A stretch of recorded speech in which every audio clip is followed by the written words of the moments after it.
आज फिर एक नए दिन का शुभारंभ हुआ। आज फिर भोर हुई और मैं बिस्तर पर पड़ा हूँ और अपनी आंखों को खोलकर इस दुनिया को देख पा रहा हूँ। ये मेरे इस जीवन के इस दिन की सबसे बड़ी उपलब्धि है।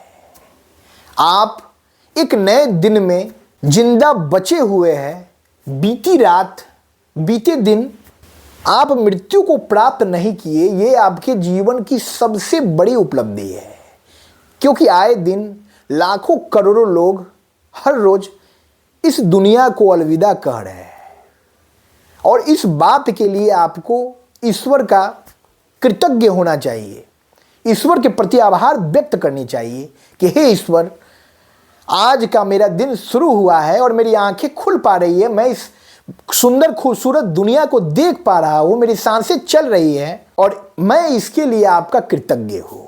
आज के भागदौड़ भरी जिंदगी में हमारी दिनचर्या क्या होती है कि जब पहले सुबह हमारी आंखें खुलती है तो हमारे मन के ऊपर तनाव का बसेरा होता है, हमारा मन भारी होता है। क्योंकि कल की जो बातें थी, कल की जो घटनाएं थी, उन सब घटनाओं की एक अल्प पुनरावृत्ति हमारे मन में होने लगती है कि कल मैंने अपने बॉस से डांट सुना, कल मैं रास्ते में जा रहा था और मेरी एक व्यक्ति से लड़ाई हो गई, कल मुझे एक व्यक्ति ने फोन पर गाली सुनाया, कल का दिन मेरा बहुत ही बुरा बीता, कल मैंने अपनी नौकरी का वो टारगेट पूरा नहीं कर पाया। और इस तरह उन तनावों को लेकर बिस्तर पर हम सोते हैं और अगले दिन जब सुबह उठते हैं तो उन तनावों के बोझ तले हम दबे रहते हैं और उन नकारात्मक विचारों के साथ ही हम अपने दिन की शुरुआत करते हैं। तो दोस्तों, ये गलत क्रियाकलाप है। जो बीत गई सो बात गई। हमको जीवन में आगे बढ़ना है। कल क्या हुआ, अच्छा हुआ, बुरा हुआ, वो कल का दिन था। वो कल के सूरज के ढलने के साथ ही वो दिन बीत गया है और वो दिन, वो तिथि अब इस पूरी दुनिया में, हमारे इस जीवन में फिर लौट कर नहीं आना है। तो काहे की चिंता, काहे का तनाव।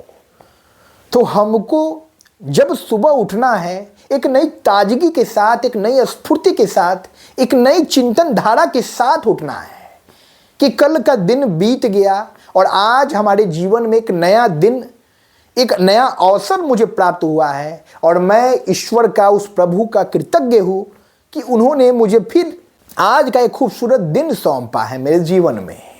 और इस तरह अपने जिंदा होने पर उस ईश्वर के प्रति कृतज्ञता का भाव प्रकट करें और अपने दिनचर्या की शुरुआत करें।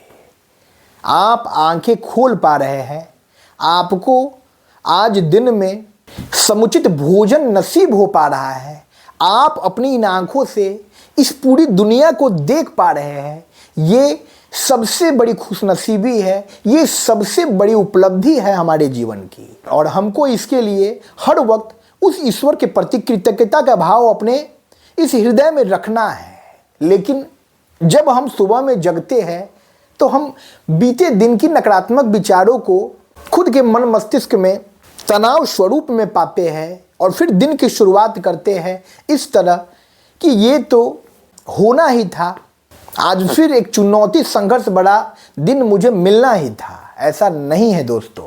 सबके जीवन में एक नया दिन, एक नया अवसर नहीं मिलता। आपके जीवन में भी वो दिन आएगा जब आपकी आंखें बंद हो जाएगी और सूरज उगने के साथ आप एक नए दिन की शुरुआत नहीं कर पाएंगे, आपके जीवन का अवसान हो जाएगा। तो जब तक सांस है, जब तक जीवन है, जब तक आपका ये शरीर सक्रिय है, आपको ईश्वर का आभार व्यक्त करना है। इस दुनिया में लाखों करोड़ों लोगों के जीवन शैली से बेहतर जीवन आप जी पा रहे हैं, ये ईश्वर का आशीर्वाद है आप पर। और आप जिस भी परिस्थिति में हैं उस परिस्थिति में खुश रहने का प्रयास करें, संतुष्ट रहने का प्रयास करें। इस संसार की कोई भी भौतिक व्यवस्था, कोई भी भौतिक संसाधन आपको परम आनंद की प्राप्ति नहीं दे सकती है, लेकिन मन में प्रस्फुटित हुआ संतुष्टि का भाव आपको जीवन में खुश रख सकता है। आप अपने जीवन में जिस भी जगह पर खड़े हैं उस जगह पर खुद को खुशनसीब पा सकते हैं। पाने की कोई सीमा नहीं है दोस्तों।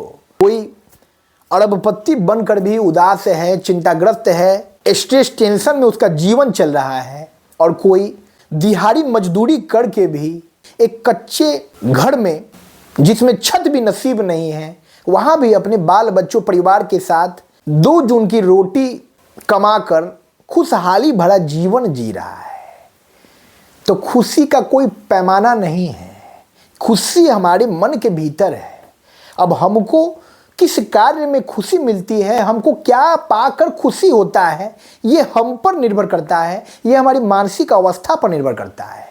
एक छोटा बच्चा जो खिलौनों के लिए रोता है, परेशान होता है, उसके लिए वही उसकी दुनिया होती है। लेकिन ठीक उसके विपरीत आप अपनी वर्तमान परिस्थिति की ओर ध्यान दीजिए कि उस खिलौने का महत्व आपके जीवन में आज नहीं है। वो खिलौना उसके लिए बहुमूल्य है, लेकिन आपके लिए आपके जीवन का ये कार्य महत्वपूर्ण है, ये मुकाम महत्वपूर्ण है, ये प्रोजेक्ट महत्वपूर्ण है, ये धन संपदा महत्वपूर्ण है। जिन चीज़ों का महत्व उस बच्चे के लिए कुछ नहीं है। तो जीवन की अवस्थाओं के साथ आपकी प्राथमिकताएं भी बदलती है। हर व्यक्ति के जीवन की प्राथमिकता अलग है, हर व्यक्ति की विचारधारा अलग है। आपके जीवन की प्राथमिकता हो सकती है कि आप अपने जीवन में, अपनी नौकरी में हर दिन उन्नति को प्राप्त करके एक बड़े मुकाम को प्राप्त करना चाहते हैं, और उसके लिए आप निरंतर प्रयासरत हैं। ये बुराई नहीं है, ये अच्छाई है। हर व्यक्ति को अपने जीवन में आगे बढ़ना चाहिए।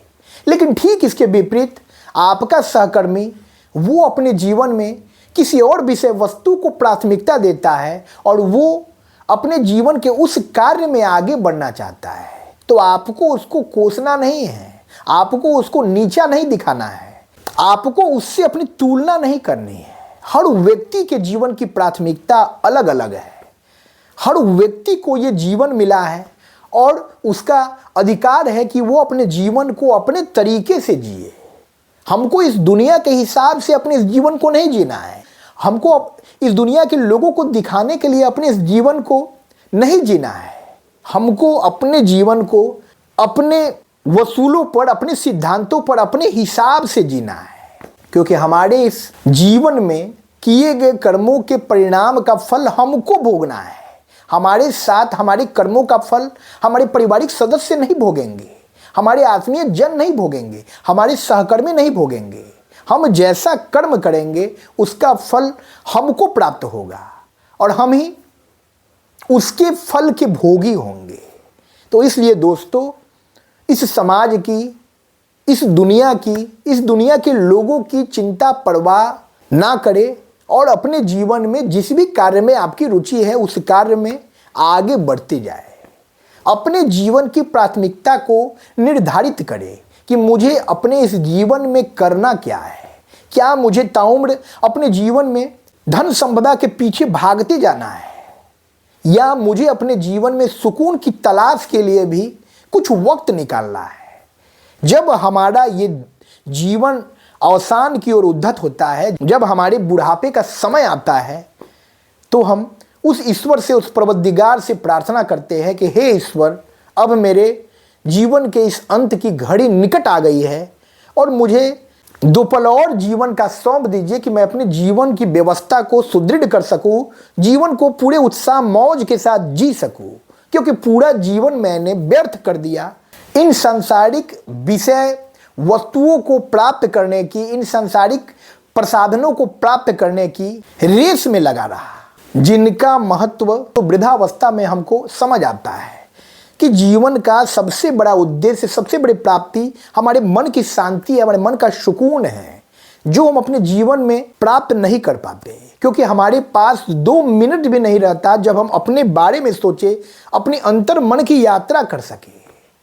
हमको अपने जीवन में आगे बढ़ना है, तो हमें वैसा नहीं बनना है। हमको अपने जीवन की जिम्मेवारियों को निभाने के साथ, अपने जीवन में मिले इस अभिनय को पूरी तन्मयता, तल्लीनता के साथ निभाने के साथ अपने मन के सुकून, अपने जीवन के वास्तविक उद्देश्य की ओर भी उन्मुख होना है।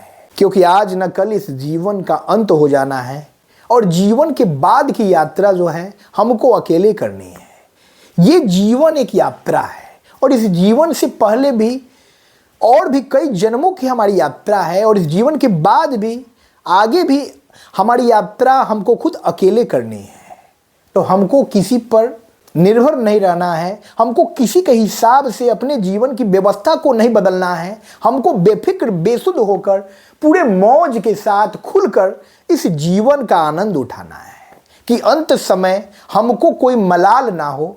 हमको उस प्रभु ईश्वर से विनती करने की नौबत ना आए कि हे प्रभु, मैंने अपना पूरा जीवन व्यर्थ कर दिया, मैंने अपना जीवन खुलकर मस्ती के साथ मौज के साथ नहीं जिया और आज मुझे एहसास हो रहा है कि हे प्रभु, मुझे कुछ और वर्ष मिल जाते जीवन में तो मैं उन शेष वर्षों में बेहतर तरीके से अपने जीवन को जी लेता।